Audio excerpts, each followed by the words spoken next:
Good morning, good afternoon, or good evening, depending on where you're coming in the world. This is Futureproofing Now. My name's Sean Moffitt. I'm joined by my colleague and host in crime that does everything on Futureproofing Now, Andrea Cates, and we are doing season number 3, episode number 8. And it is on a subject that I think affects probably every one of us in the world. The future of education, skills, development, and learning. And we've decided to give a provocative topic, or at least sub-tagline here, of loosening the reins on 400 years with the hashtags, the future of education and the future of learning. We may be joined by a couple of special guests as we go here, but this is summer hours, Andrea. I just find I walk out onto my street and I say to myself, where has the world gone? Are they living someplace that I'm not used to? They're probably all cottaging. So, and suddenly people just appear. So hello, Jonathan. Nice to see you, Jonathan Powers. More Natalie attire than us. Well, actually, you're looking good today, actually, Andrea. I've gone summer casual, but there we go. So this is a really interesting topic. In some respects, we'll eventually get through 25 different industries of dissecting the future, and we can't be experts on all of them. So we have brought a special guest in along for the ride. As always, myself and Andrea are co-hosts on this adventure. We do these webcasts once a month, and we love to explore different aspects of innovation and business models and technology and leadership and strategy and futures. And we're joined today by the indomitable Jonathan Powers, good friend of Futureproofing Next out of Montreal. I know we didn't consult each other beforehand, so I gave you the illustrious titles of professor, sense maker, academic leadership, and teacher. My hope is that's not an overstatement on any of those, Jonathan. Wonderful. Jonathan is one of the smarter guys I know, always up for a great conversation, and certainly has a number of different roles within this academic sphere, both from looking at it from a distance and dissecting it as a sense maker. He's actually professor at Minerva University and has a steeped history in teaching humanities and liberal arts. Jonathan, welcome into the fold. Thank you so much. Good to be here. So we're going to tease through about 7 different questions here, but there's a recognition, I think, that we could have gone down 50, 80 different roads. This could have been the 8-hour webcast that it's kind of like when Fonzie did the long time dance-a-thon. This could have been that one. It just has so many different exploration avenues. The one thing we did do, though, is we included learning and edtech in the discussion. Like, we could have just said future of education, which seems like we've been talking about for the last 500 years, but future of learning and edtech have been added into the mix. Andrea, do you have a sense on why learning and edtech, at least over the last 20 years, have got such a interesting ride? Have we reframed how we look at education? Well, as you know, my early career was running educational programming for public broadcasting in the US. And in those days, education and technology were going to be this new thing, where we were going to revolutionize education with technology. And instead what we did, well, we had Nova and National Geographic, to be fair, but instead what we did was a lot of times we would point a camera, no offense to Catholics, at a nun who was reading a book upside down on her chest, turning pages upside down, and that was, educational technology. We've come a long way since then. We went to laser discs, and we used to, do expert systems design, et cetera. But ultimately, I mean, what ends up happening is that technology has to be applied. There's just no question that we have to not just replicate the old with something that's technological, but we have to really think differently. And I think we've been playing catch up. I think the big thing for today, the huge headline, is a presentation, I gave in Singapore last week on at the Singapore Polytech, which is, it's amazing that 1.8 billion children were having to suddenly go to school without school, and learning poverty, which is defined as reading simple text by age 10, went up 40%.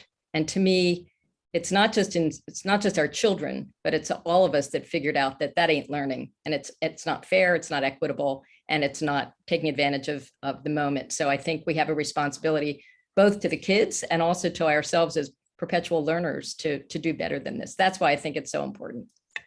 I love it. Both experience, some rationality there, and a ton of emotion brought to bear into this topic. I love it, Andrea. Jonathan, just any cursory thoughts on just the umbrella of this topic, how expansive it, I guess we're treating it today? Yeah, I'd like to follow up on some of the points. One of the points that Andrea made, obviously we could take this in a lot of directions. And there have been two revolutions, I think, in this field over the past few years. One of them is, as Andrea pointed out, the technology. And the internet is permitting us to think about connecting to people in ways that really weren't thinkable 30 years ago. And that is still being worked out and is still going to be worked out over the next several decades, but that's a big change.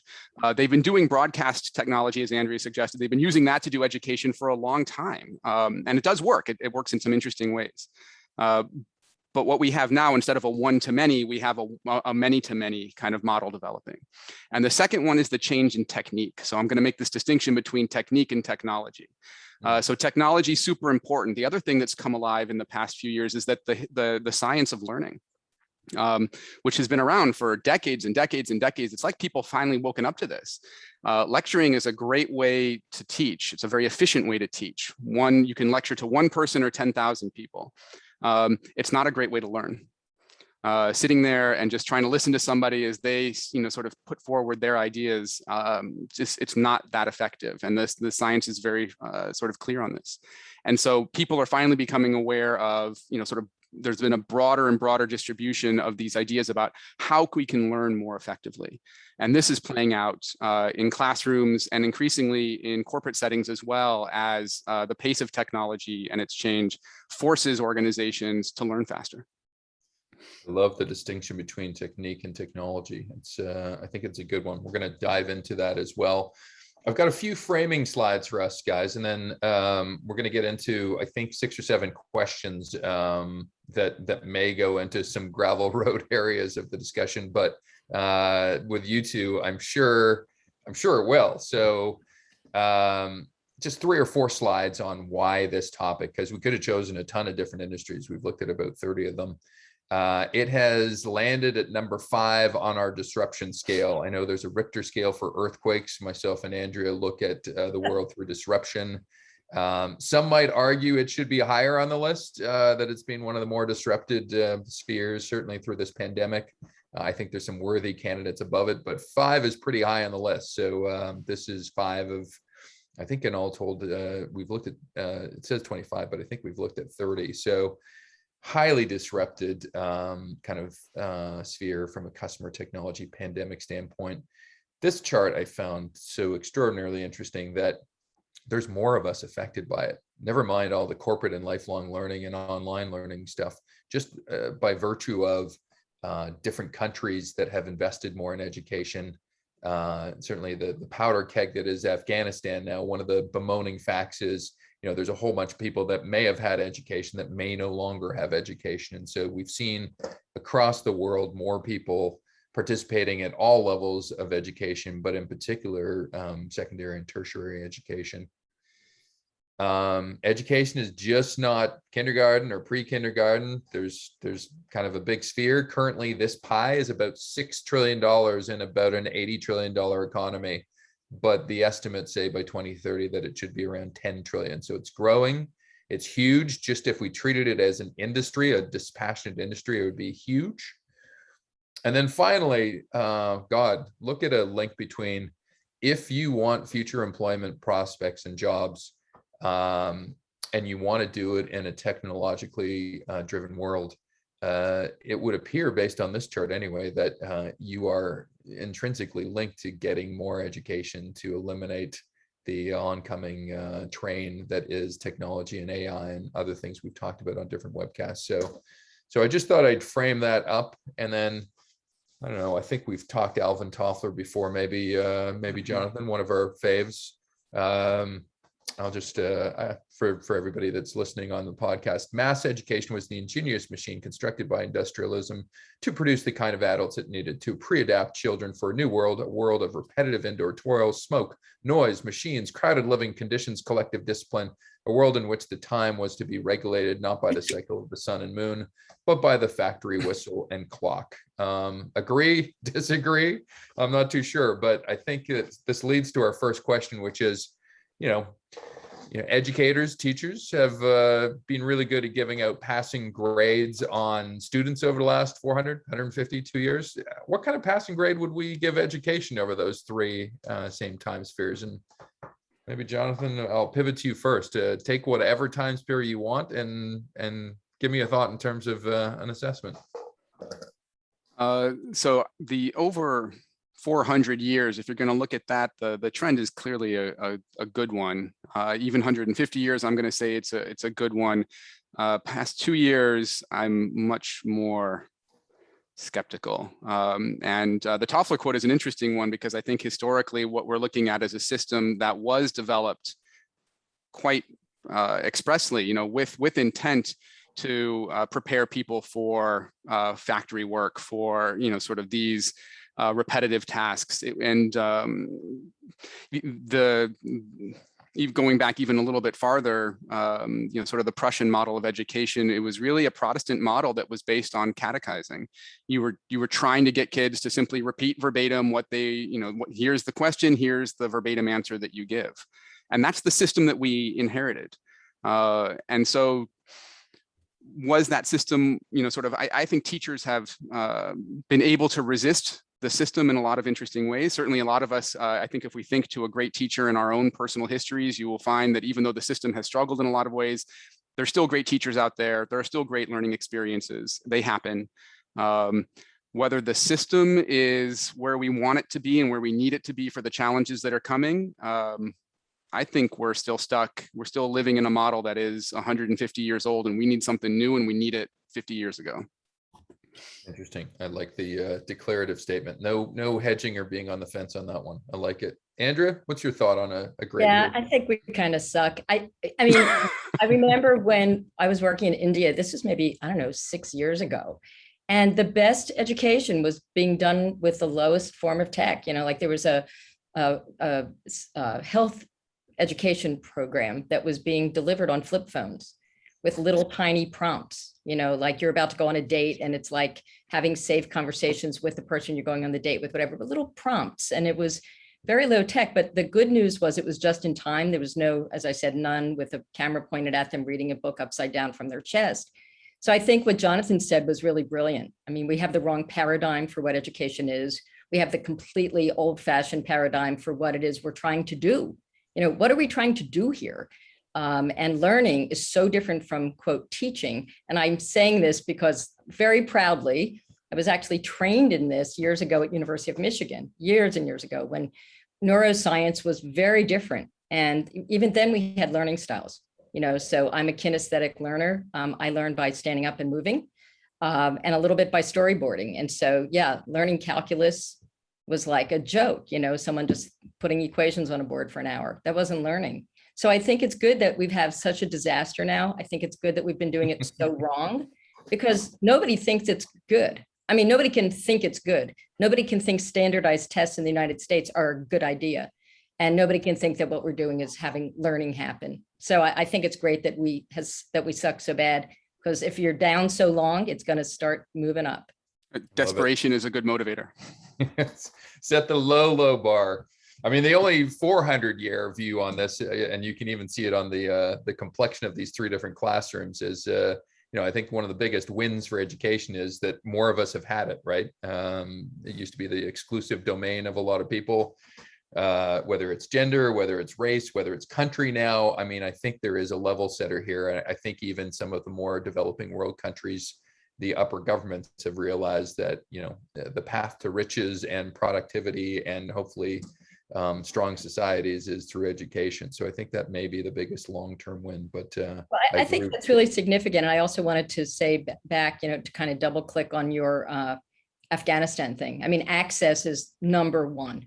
So if we don't start with access, nothing else matters. And I think that was actually a very profound statement. And I also have to comment that all of these pictures have, like, even the picture on the right, it's people still sitting at desks, like that's like crazy, right? So it's a lot more collaborative these days, a lot more flipped classroom. Even when I was teaching at Stanford and Berkeley, it was flipped classroom, right? So, there's different modalities that would be the picture, I would say, in next year.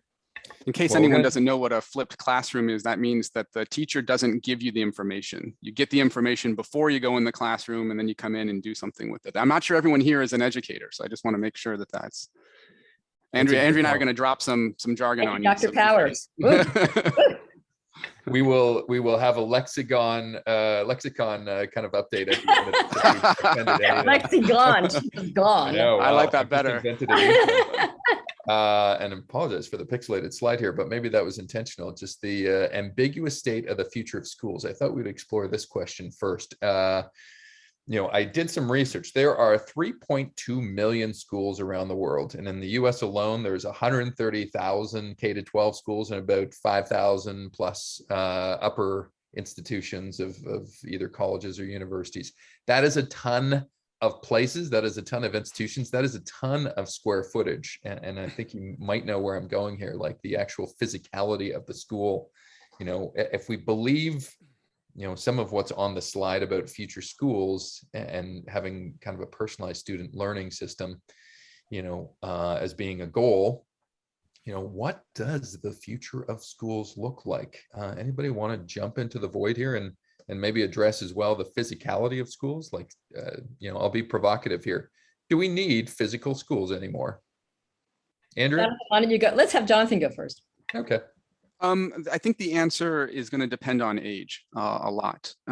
So I don't know if anybody else in the audience or here has young children, but certainly what I witnessed is that, sort of somebody, I have a 9-year-old and a 12-year-old. 12-year-old, okay in a virtual classroom.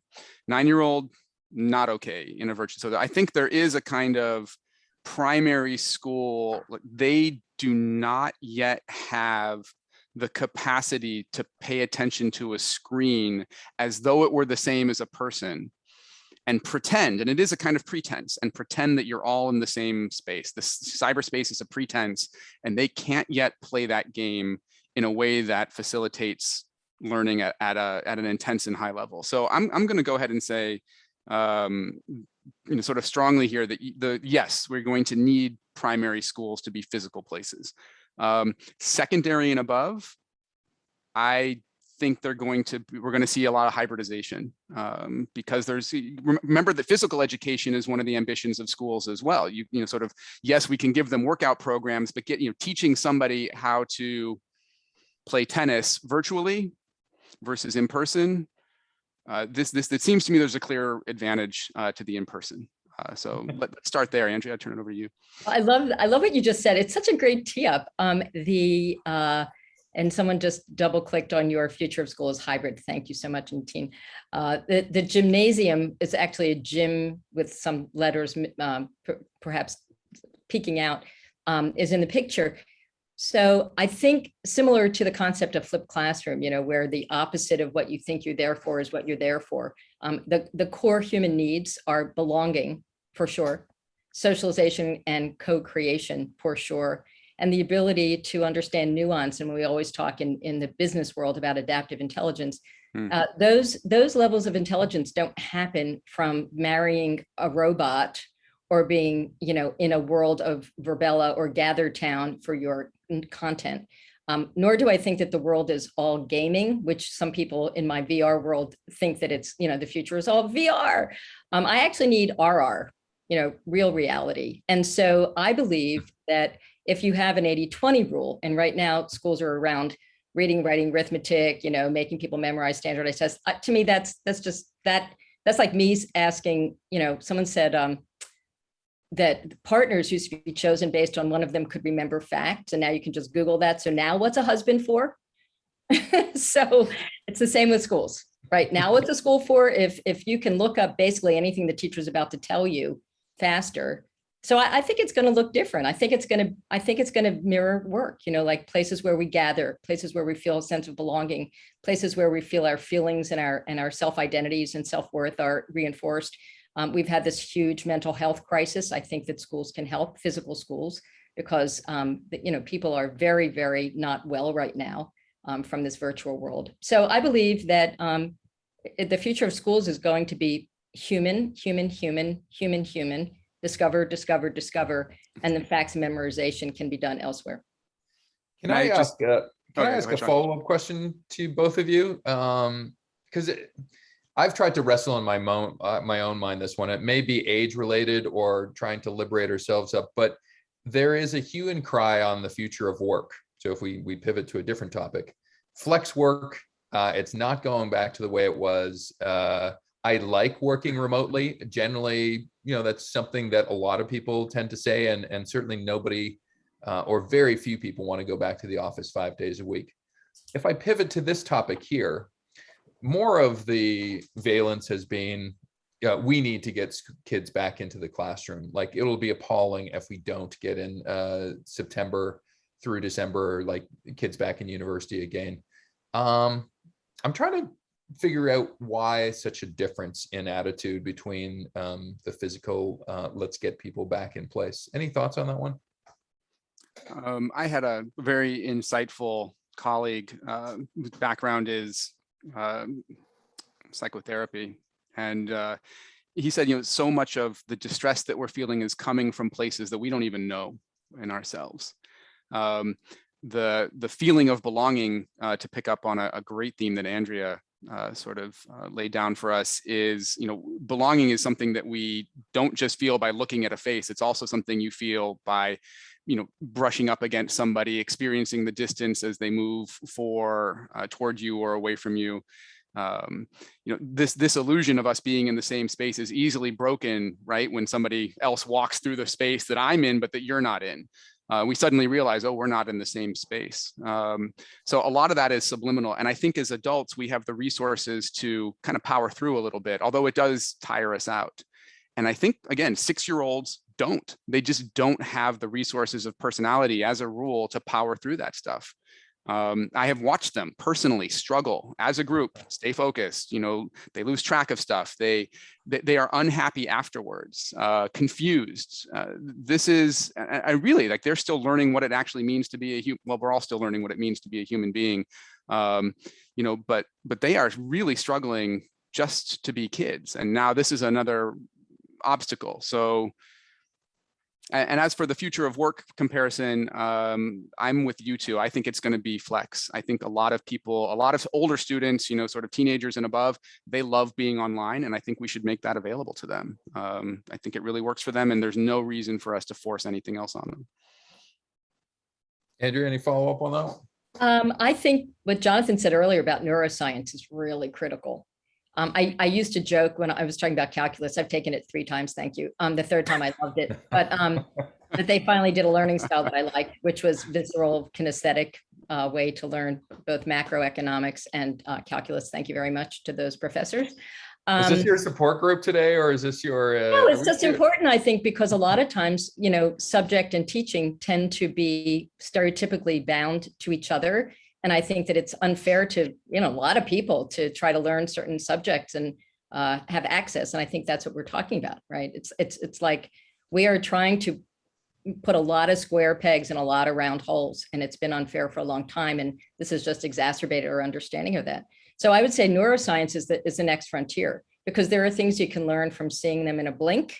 It's like thinking fast, thinking slow. There are things you can learn by experiencing them. So if I really want to have exposure to competencies, I don't use skills, I use competencies that will be important. I mean, why not have virtual immersions in lots of workplaces, so that by the age of 12, kids have been exposed through whatever, gaming or whatever kinds of approaches. So I think that it's the beginning of a huge revolution that's super exciting. It's going to be pretty frictiony for a little while we try to get it right. But I love the fact that I think we should strip it down and start future of schools from base principles, from first principles. Sean, what about you? Yeah, well, I was going to say too, just from a housekeeping standpoint too, we've talked about not lecturing to people. There is a chat mechanism on our group today. So if people have either questions or additional follow-ups, because I know some experts have chimed in today. There's good chat going on. Yeah, Jonathan's on it. So just Andrea, I'm usually handicapped in Zoom in terms of seeing the chat. So if there are things, just pop them up to the foreground, I guess. We'll maybe cover it on another slide that I've got coming up. But I think the neuroscience and the inability for, I'm not too sure what age. I think maybe it's all ages. Candidly, Jonathan, it's just it's a graduated scale in terms of how we're able to cope. I really do think there's going to be some mental health challenges coming out of this. I even ran across a stat from Germany that said the average school child pre-COVID was getting learning. However, they define it as 7.6 hours a day, and that's now dropped to 3.2 hours. And I've seen it myself. I've seen kids where it's just, you're not on screen. You might be physically there because some tracker tells you have to be there, but you're really not engaged in this. And I think lasting long enough, we might have a lost generation of students that don't adapt well to society. But that's my own thought. The only other provocative thought, and might have come from an architect, I always when I look at the subject, go, where is the source of this coming from? They were advocating that schools be larger, that the classroom as it stands now, the 900 square foot classroom that I think is the average for elementary schools, is wholly incapable of going after the learning needs of children and tertiary education, that we need more nooks and crannies and walled off edifices and places that you can do micro learning. And so, God, will we see, like my prediction maybe 3 weeks ago was, we need smaller schools. We don't need as many schools. Maybe there's a thought that, these schools need to be bigger to accommodate learning needs. Not too sure. I think the idea there is a diversity of spaces. You need a diversity of spaces for a diversity of learning, and not just styles of learning, but actual, sometimes you want to go and think by yourself, and sometimes you want to talk with one person, and sometimes you need a group, and sometimes lecture has its place. There's nothing wrong with a brief explanation from somebody who synthesized an entire, sort of section of the library and can put it into a 5-minute bit, that has its place.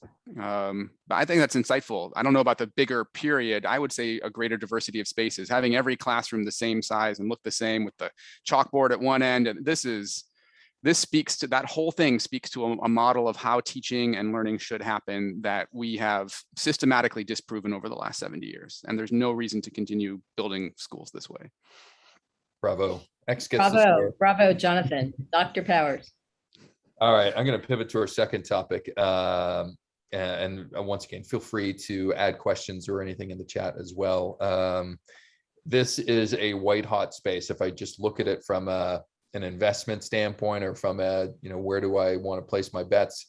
Certainly there's a lot of people betting on EdTech being the way of the future, either as a complement or as a complete substitute for what we're doing now. I love Navitas. They usually come out every year with a really cool and interesting landscape of some of the best startups in these different defined spaces. So there's a ton of them. I think somebody just said there's about 30 unicorns in the space, and that's gone up quite a bit as you look at this investment. I think more coming. Somehow COVID has shaken loose the constraints. We've seen it in different spheres like travel and retail and a whole bunch of different things. You could make the case that maybe more than any other industry, the constraints of education have been shaken. And so the question for both of you is, what does the future of EdTech look like? And on a scale of, replacement, substitution, enhancement, where on balance is the role of technology as it relates to education? Anybody want to take that one first? I'll jump in first because I have the most outside of the curve view on this. I actually think we used to talk about ubiquitous computing, and I'm actually thinking of ubiquitous schooling. I have two different children. We alphabetize them. The first one starts with an A, the second with a Z. We used to joke that one read all the books ever written and the other one read all the rest. And what that meant was they had, as Jonathan said, different learning styles. Now they're both, equally capable of doing things. One can put together the IKEA shelves without any directions. The other one has them lying on the floor for 6 months with stripped screws, never put together at all. So I'm not judging, but I feel like every conversation I'm in, especially there's a large project I'm working on in Japan that has to do with a construction company trying to do ubiquitous learning, so that the communities themselves teach you. And so picture those old-fashioned museums where you push a button and it tells you about like the history of dinosaurs. Imagine that the entire community is drilled out, kind of like when you do with Google, you can do Google Lens or whatever. You hold your phone up, and I've done it with AR, VR stuff that's a little clunky, but good. And everything's a school. I want to learn about my state capital. I hold up my smartphone or whatever it is, and there's a way that it's ubiquitous school. And to me, that's the beauty, is when you're learning without having to know you're learning. Everything is an opportunity to have deeper insight, to click, to double click, to cross-reference, to create sense, to understand, to have wonder. And imagine if when you're in your, Sacramento, California, I live in California, you're in Sacramento, California, and you have a question, right? So you can Google it, but imagine that you could talk to one of your state senators. It's just ubiquitous. That's, to me, what really happened is like with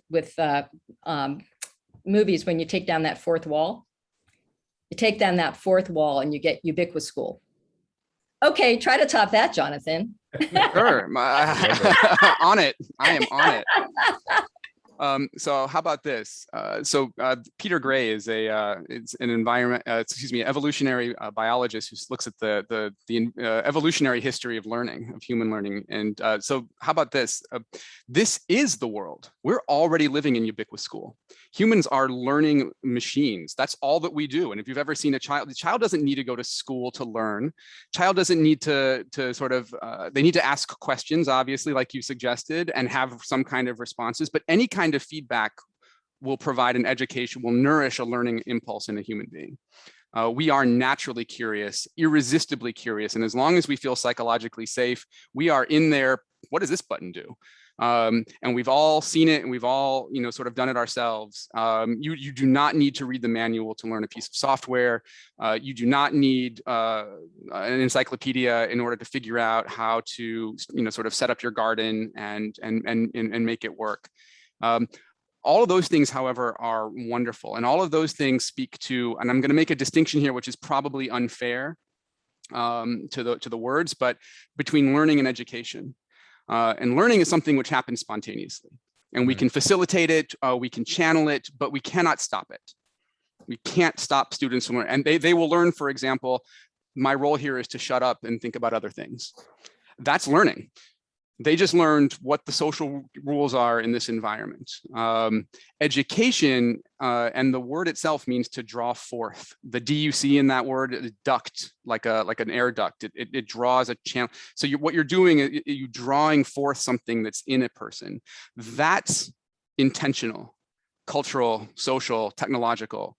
That's what I think we need to be thinking about. And so EdTech, my take on EdTech at this moment is that it's a lot of technologists running into the space, and they don't understand learning very well. They understand technology really well. And it's going to take a while for them to get this right, that they need to get on board with how people actually learn. So MOOCs as a good example. Oh, let's just put a bunch of broadcast lectures online and the world will educate itself. Didn't work out the way that they thought, for obvious reasons, once you understand how humans actually learn best, which is with engagement, with response, stimulus, and often together. So what I see as the future of EdTech is a lot of stumbling. And a lot of continual disruption. The people who are winning today, Coursera comes to mind. Yeah, I'm going to name names. This is MOOCs with a little twist. Until we figure out how to deliver a better educational experience, a more deliberate educational experience, not just giving students information, to go back to the flipped classroom, but actually drawing forth something in them and in their learning, we're stuck. And the investment is interesting and I think playful and curious, but this is what it needs. It needs to have more of this, more education, and less just, we're going to sort of broadcast information using the internet. Well, I know I can't beat Ubiquischool and the forensics I of don't think I drawing did. forth on education. That is clearly above the call of even this webcast. I would say there's two things from my standpoint. I'm curious where EdTech goes. One is if I look at the biggest unicorns, I mentioned there's 30 of them. Unlike nearly every other technology category, the biggest ones are both in India and China, right? And so I think there's an aspect of, I will put my Western world hat off for a moment and go, wow, this could be a great thing because it's giving access in a some lower income environments to people that would not even have the notion of learning, never mind, or education. I'm now trying to distinguish between the two. I don't know which one I could use here, Jonathan. Don't worry too much about it. And I think the other thing, just as I translate to what do we crave in the rest of the world, and probably we should probably crave it in education, is personalization of experience, right? I think That's it.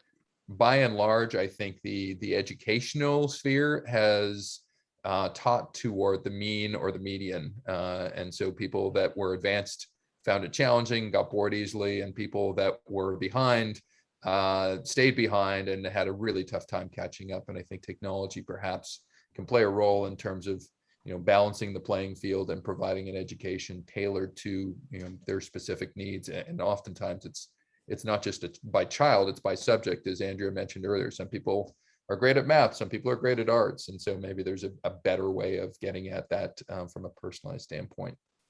Why don't we move to the next topic? Because a number of people that join us on Futureproofing now, they obviously might find the K-12 and tertiary education experience interesting, but they're trying to innovate for their own worlds, and so the whole aspect of lifelong learning plays a role. I don't think this has changed that much. In some respects, you could make an argument 500 years ago, we learned more throughout our life through the use of guilds and other things. Now, it's pretty much first 12 or 14 years of your life, jam a whole bunch of learning in and get out there and work. Don't worry about the next 60 years. You're taken care of. You even saw it on the pie chart. I noted earlier that less than 15% of the education, what we'll term budget, is focused on either corporate or lifelong learning. And so if you look at learning and development programs, a certain amount of the goals are for personal empowerment and engagement, but a lot of it is we have a real need right now. We are having jobs that, it's always that we're inventing jobs that our current schools don't even know about and trying to make people prepared for them. And so, Andrea, I know this is a model that you love. I think we all ask this question of ourselves, like, how can I marry my passion, mission, profession, and vocation and actually have it add up to be something? And so I think that's what lifelong learning is. Anybody want to jump into the void in terms of where they see this changing and maybe how this affects the traditional world of education? I do have a theory that maybe that becomes shorter, or we ask for people to get into the workforce earlier and kind of rotate through. Not too sure. Well, I'll start with 3 points. Number one, I live in the United States, and we have done the biggest disservice to our young people ever. They are shouldered with so much debt to go to university. It's ridiculous. And I think that it's basically, it's going to destroy the next generation in terms of financial obligations. So for sure, conversations around what education needs to be in secondary school to start off the lifelong learning is, that's just my little soapbox, but I think it's got to change. You just can't have debt of like 100,000 US for a child who's 22 years old. It's just not a good way to start life. But then we'll talk about Ikigai, which I know people who are listening to this, not looking at it, don't know that there's a picture of Ikigai. And Sean likes to make fun of the fact that I slept on a tatami mat in Ogami Village in Okinawa, where they originated Ikigai, which is this notion of people live longer. If that's the purpose of life, is to live long, to have a satisfied, fulfilled life, to have connections with neighbors. Ikigai is the life force that was the secret behind this community. Once again, I'm doing a little explaining, but I think it's important. Not everybody knows what Ikigai is. So it's the sense of what is it in these blue zones that keeps people living for a long time in a happy environment. And it turns out that Ikigai is the purpose, a purpose-driven life that is the secret to this community's longevity. So if longevity is a goal, if having a sense of self-satisfaction is a goal, if being fully human, connected to community is important, then you have to think of passion, mission, vocation, profession, which is not the same as memorization. That's not how you get to any of those ikigai things. But I think that the second thing is there's kind of a flip side, which is there are things that need to be standardized and expressed and delivered large scale, like sea change, large scale. Like every person on earth should take Andrew Ng's Coursera course on deep learning. 2.5 million people have taken it, including me. And it's for the layman, right? It's like, what the hell is machine learning? What the hell is deep learning? Well, okay, so guess what? Everybody in India, everybody in China, I know, has an AI curriculum that starts in kindergarten. These analytics start really young. So I think that some things should just be mass produced and mass distributed for sure. Everyone needs to like level up. At the same time, on the other end of the spectrum, this human ikigai side, I feel like there's lifelong learning that needs to take place in, as we've been talking about, very different ways. And I think, believe it or not, although I don't work for Salesforce and I don't get paid by Mark Benioff, but they have this thing called Trailhead, which is, kind of a learning thing that you do kind of just in time. It's a platform. And I think that that's the first clunky step toward maybe the way that it should go. You have multiple generations teaching you, you have experiences, you have little just-in-time insights about things. You can look up like YouTube do-it-yourself videos, sort of platform for like curiosity plus a way to do it yourself and connect with others and learn together. So I think that Ikigai is one. On the other side is this mass, everybody should take Andrew Ng's deep learning course on Coursera. And then in the middle is this sense of, how you do it practically in terms of lifelong learning. Wow, that's a great spectrum. Jonathan, yeah, it really is. Any additional thoughts? Because I mean, you've almost lived this yourself, right? Like in terms of just I've worked at a lifelong learning institution, and so I just want to begin with a couple of questions for everybody here as kind of exercises. And it's like, if you had no demands on your time, you could spend that time learning whatever you wanted, what would it be, and why?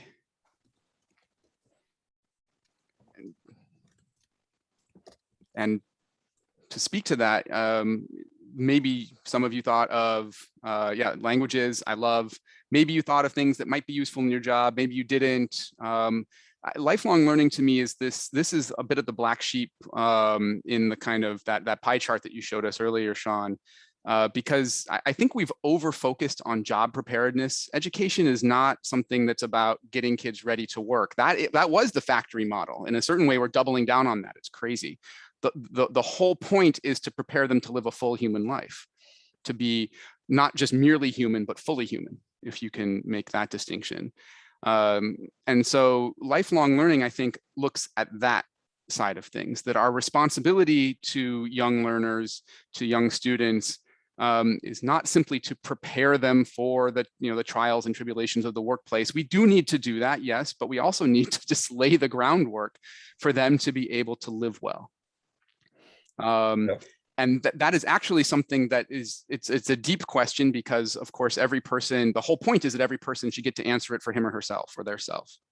And yet, as Andrea suggested, there are these layers that seem kind of, reading. You can just, is that really essential? And it kind of begins, yeah, I kind of think it might be, the reading, writing, and arithmetic. Maybe AI is something, maybe civics is something, but that debate is an interesting one. And the image that I would sort of provide in response to Andrea's amazing prompt is the tree. Well, I love Ikigai. I think this is amazing, and so I see Ikigai as the thing that forces the tree to get its branches. So most humans, we begin with we answer our needs. We learn to walk. We learn to talk. We learn to feed ourselves. We all do it. Schooling at the base is really quite sort of, that's the trunk. Everybody gets more or less the same, and if we don't give more or less the same, that's a disservice. As we get higher and higher, things become more and more individuated. the further along you get in your educational path forward, the more idiosyncratic that path should be. Andrea is interested in languages, cultures, AI, like, and the list is very long and begins to look a little weird. And if it didn't look weird, I'd have concerns. All of us should be expressing our weirdness, our inherent weirdness in our learning ambitions. And so, in terms of EdTech, which was our last question, I would say I'm very interested to see how they are able to address something that cannot be scaled, that has to be the opposite of scaled, that has to be individuated. Can technology be sort of conscripted to help us individuate instead of scale? That's the question that I have for EdTech. And when they can answer that in a reasonable way, I will be ready to really get excited about it. Interesting. The only other thought I would add on this, and it's an anecdotal conversation I had with one 17-year-old that lives on my street. I guess I'll put two things together. Generally, people are unhappy in their jobs or feel disempowered. If you look at the stats, 2/3 of people, really are not engaged in their jobs. And we've seen this whole thing around mass resignation and the fact that the pandemic has caused people to reappraise how they're spending their time, which is probably a good thing. And yet our education system is asking this 17-year-old, do you want to be an architect today? Because if you don't, it will be a very uphill climb later on in your life to actually, the almighty paycheck comes in front and then you start raising a family. Talk to people about late life learning architects, and there aren't that many. So I just think we ask people to stream too early, and that our systems maybe should be a little bit more flexible here. But that's the only additionals I would add to the discussion. I know myself and Andrea have talked about skills in previous webcasts. We thought we'd touch upon them here, maybe with a different lens. Certainly World Economic Forum. It's funny, they come out with this every 5 years, and the list changes quite fundamentally every 5 years. So I'm not too sure if it's a great study or if the world's just changing so fast. But these are the I guess some of the overall skills that they say they're going to be important over the next 4 years, focused on problem solving, self-management, working with people, and technology use. You can see them, and obviously they've got a certain amount of real estate in terms of coverage. Certainly within COVID, I think these skills, and for those that are listening on our podcast, there's a lot of them. There's about 12 of them here: perseverance, resilience, empathy, digital. I know myself and Andrea have landed on adaptability as one. We've kind of distilled it ourselves, and adaptable intelligence amongst 65 different skills was viewed as by our panel as being the most important future-proofing skill of the future. The ability to look at a whole bunch of different things, a forest of data, a wealth of different practices, and actually come up with scenarios and different solutions is really, really important. And so I guess the question for both of you is, when you look at all of this from a skills standpoint, what are the skills of the future, and are we educating and learning in a way that will facilitate those? Any thoughts? Andrea, is it okay if I take a crack at this one first? Go for it. So I'm going to plug the humanities and liberal arts here. And what I'm going to suggest is that there are a couple of factors that the liberal arts have going for them that we forgot for a little while, and I have nothing against STEM, but that I think we need to come back to. And one of them is that the liberal arts are always plural. It's not insignificant that the humanities and liberal arts are plural, that the education is considered to be pluridisciplinary. You must learn multiple perspectives. I think that's a part of adaptive intelligence, or is it adaptive intelligence, adaptable intelligence? How do you guys want to? I guess we've landed on adaptable intelligence. All right, I'll run with that. And the second part is that the humanities and liberal arts are concerned, the language arts or communication always sits at the core. And for me, this is about working together. So they are inherently collaborative. You don't sit at your desk and solve the problem. You have to talk to people. You have to see what other people think about the issues, formulate your own thoughts in response to that. So the model is conversation instead of equation. I would say that's a fundamental difference. And I think that speaks to adaptability. And the final one, I wrote it down somewhere, but I've forgotten it, but I'm gonna leave it there. And I'm gonna say that we don't necessarily need to go back to the liberal arts as they were traditionally, but we need to carry forward what made them produce adaptable minds, because I think they did. and suggest that we need to sort of study that and see in what way we can create that as a kind of model so that we can do a variety of different approaches to that to see how they go. So Andrea, I'll leave it right there. I'll be real brief. I know we're heading toward the top of the hour. One sentence: that we frequently fight today's war with last war's weapons. Yeah. And I believe that we have a mental mindset for what the jobs are that we're even trying to get people to be adaptable to. And so I believe that there is a complete reset required. You know, whenever we get a chance, we should just do a complete reset. Like, what are we doing? What are we preparing people for? And how do we get there? Because if you're preparing people for the last job, you know, chances are even an architect, whoever was talking about architects, like, I don't know about you, but I don't think architects are going to even do the same thing in 10 years that they do now.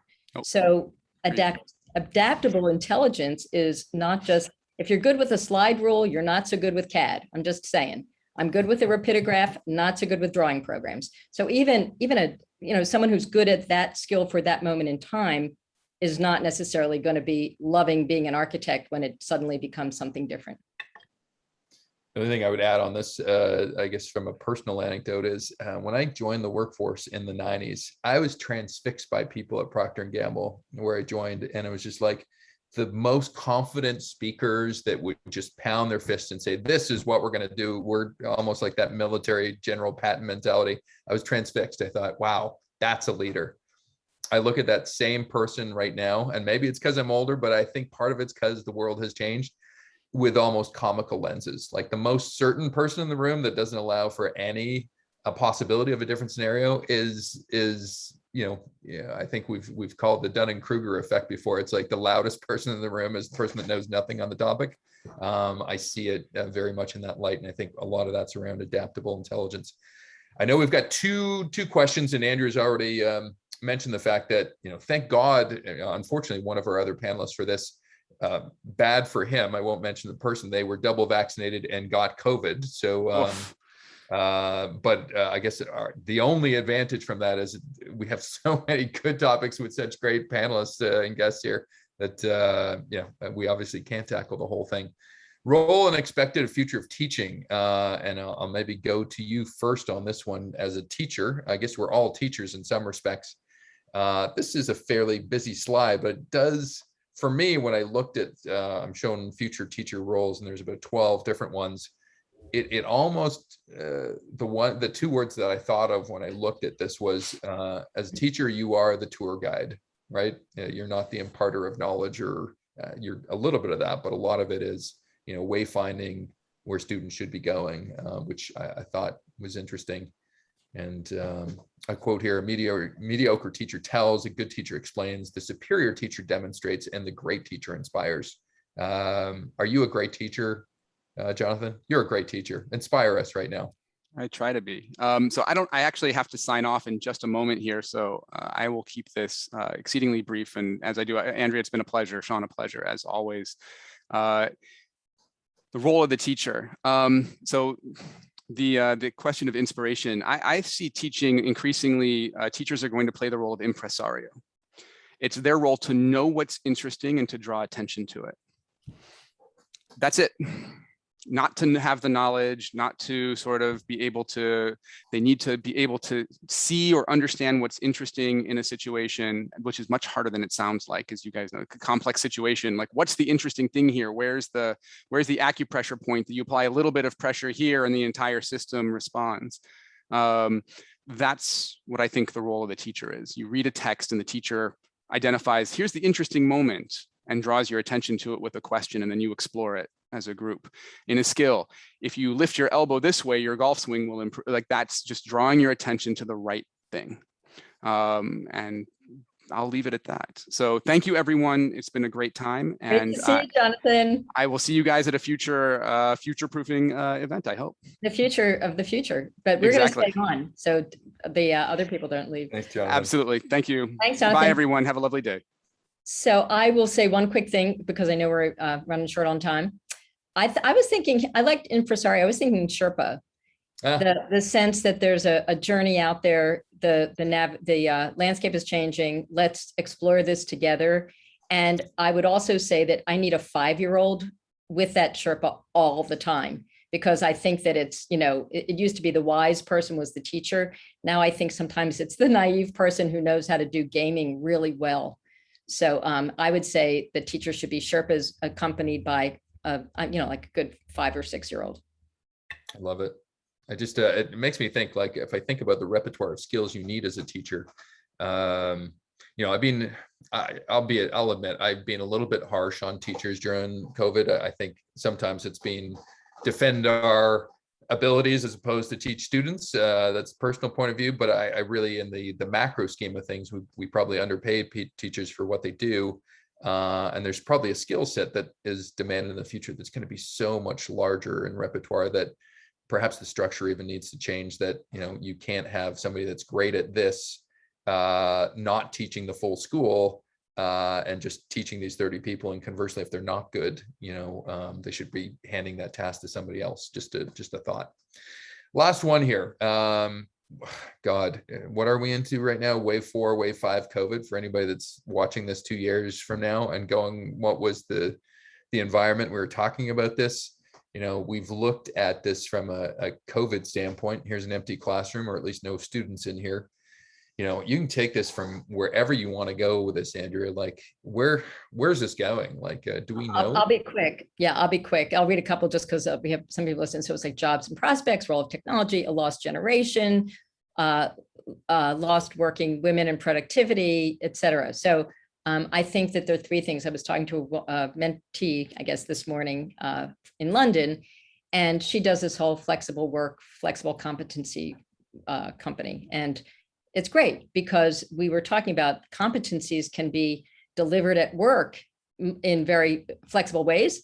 And so can all of this. So I think it's going to be more like, remember when you had compression technology and you had information in packets? I think that's the mindset of education. And, you can be working here and, packetizing some of these just-in-time things. And that's a whole other thing. But I also think that for sure, the statistics on the mental health impact have been completely impossible to ignore. And so it's time to stop putting Band-Aids on this and just admit that this is probably here for good, this approach, some hybrid approach, as someone was saying earlier. And so let's just pay attention to the loneliness, the isolation, and the anxieties and the depression, and the introverts that have to act, like extroverts on Zoom, or the extroverts that are suffering because they haven't had a cup of tea with someone in months. I think we have to admit that we've got a bigger problem in terms of that human than we did before. Wonderful. My only 2 really quick adds are, we've just in Canada experienced our first insolvency of a university in I don't know how many years. And I think people's ability or want to take formal education is under some level of scrutiny. And I think the comfortness of, universities, much like a lot of different industries, I'm not castigating universities, but certainly different industries have come under pressure from external and internal forces. I think this is the decade where universities have to come to grips with it. And I don't think that will be the last university in Canada or any other place that becomes insolvent based on both customer citizen need and as well just competing types of arguments for different types of learning.